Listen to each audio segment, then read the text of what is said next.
Hello, my friend, and welcome to Pro Wrestling Daily. My name is Aaron Machbitz. Let's talk about SummerSlam. So right now we know we have 3 matches that are determined already on the card for SummerSlam. One being Liv Morgan versus Io Sky, where I think Io Sky is going to take that championship away from Liv Morgan, and then we're finally going to see in kind of an implosion of the Judgment Day between Roxanne and Raquel and Liv Morgan, and then finally, hopefully, we see the end of the Judgment Day and kind of each individual person maybe can go their separate ways. But I think Io Sky will beat Liv Morgan. Then we have the Hell in a Cell match between Brock Lesnar and Oba Femi.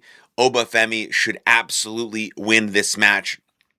There should be no other option there. It should be hellacious and vicious and mean, and it should be Oba Femi who wins, and most likely all signs point to it being Brock Lesnar's final match. Now, I don't know between now and then, we have about 4 weeks. Will there be added stipulations? Will there be a career on the line? Will be something of the sort that creates a higher stakes environment for this match? I don't know, but Hell in a Cell is very high stakes regardless. This will be Brock Lesnar's last match, and Oba Femi will win the final match in this trilogy. And then you have what's going to be, I assume that match will be the main event of night one. That's what I'm assuming, unless they want Oba Femi to pull double time, unless they really have Oba Femi have this be his crowning weekend. If he beats Sami Zayn night one, then beats Brock Lesnar night two. It doesn't look like they're doing that. They're waiting for Oba Femi to finish Brock Lesnar, then move on to a WWE or World Heavyweight Championship. So I would put, personally, I have no idea what's going to happen, but I would put Brock Lesnar, Oba Femi as the main event of night one, and you're going to have Roman Reigns versus Seth Rollins as the main event of night two. And I think, again, this is where Roman Reigns finally beats the ghost of Seth Rollins, and he beats Seth Rollins clean in the middle of the ring. All of his title defenses so far during this reign have been clean. And so he's going to beat Seth Rollins clean in the center of the ring.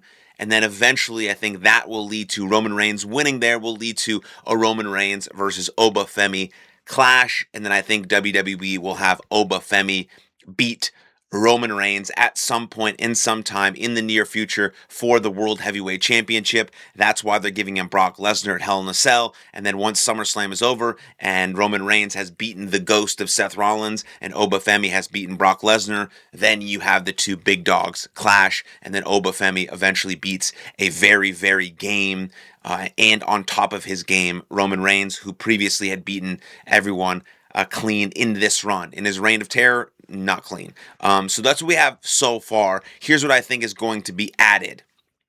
I think we're going to see Gunther versus Nick Aldis. Nick Aldis has never officially retired as an in-ring competitor. He is going to come back for one match, and Gunther is going to kill his career. Now, I don't know why they love putting Gunther in with kind of random people, Pat McAfee of sorts, right? But they need something for Gunther because he's not going to win the world title right now. He's just not. It's not in the cards. It doesn't make sense for him right now. So he needs more people to destroy. And Nick Aldis is one. Adam Pearce might be the next one, right? But again, Nick Aldis never officially retired. He's a very good professional wrestler. He's massive, has good accolades. He comes back for one more match, and Gunther kills his career to force him to officially retire. Now, Sami Zayn, new WWE champion, needs a challenger. I think that challenger is going to be CM Punk. I think the best challenger for him would be Randy Orton. And then Randy Orton takes the title off him at SummerSlam, and now Randy Orton is a 15-time world champion. But I think Cody Rhodes has to stay out of the title picture. He has to, for all things good WWE, keep Cody Rhodes out of the title picture for just a little bit. You know, of course, he's going to want his rematch. Of course, this and that. But it's just not time. He doesn't need to win it back a week before SummerSlam. He doesn't need to have a rematch at SummerSlam. There doesn't need to be a one-on-one between Cody Rhodes and Sami Zayn. It just fucking doesn't need to happen. Both Cody Rhodes and CM Punk are going to return to SmackDown very soon, and they're both going to have high-profile marquee matchups at SummerSlam. I think CM Punk will earn a shot to face Sami Zayn at SummerSlam. And I think Randy Orton will come back to finally enact some revenge on Cody Rhodes. And so you have Sami Zayn, CM Punk for the WWE Undisputed Championship, where I would not be surprised if CM Punk beats Sami Zayn and becomes your WWE Undisputed Champion. Now you're going to have CM Punk on one show and Roman Reigns on another show, leading the charge as the two heads of the company, basically as WWE Undisputed Champion and World Heavyweight Champion. I do think Sami Zayn is a transitional champion. I do think he'll make it to SummerSlam as champion. I think it was the right decision to crown him champion in Saudi Arabia and give him that run. Let him have that thing for a little bit. Let his fans go nuts. The fans that hate him also go nuts. All that type of stuff. And I think he loses it at SummerSlam to CM Punk.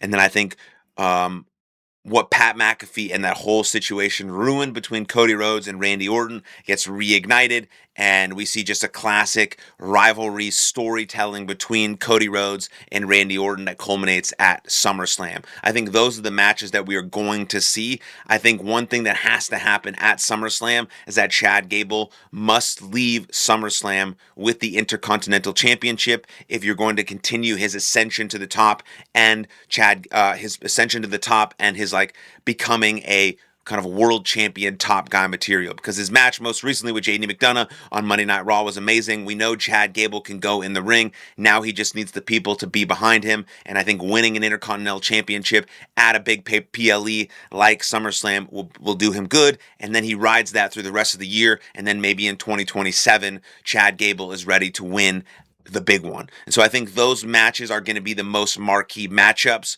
for SummerSlam, with night 1 and night 2 trying to make SummerSlam just as big as WrestleMania.